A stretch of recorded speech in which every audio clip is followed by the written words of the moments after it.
So Anne asks, would you replace a PRV when a 7-year-old burst geyser is replaced?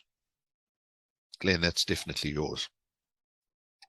And it's a very difficult question to answer immediately. The first question, the first part to the thing is, yes, if the limit was accommodating, I will do so, because the PRV is probably of the same age as the geyser. So the possibility is that the PRV is on its way out as well, or not far behind. If the limit is accommodating for it, yes, I would do it.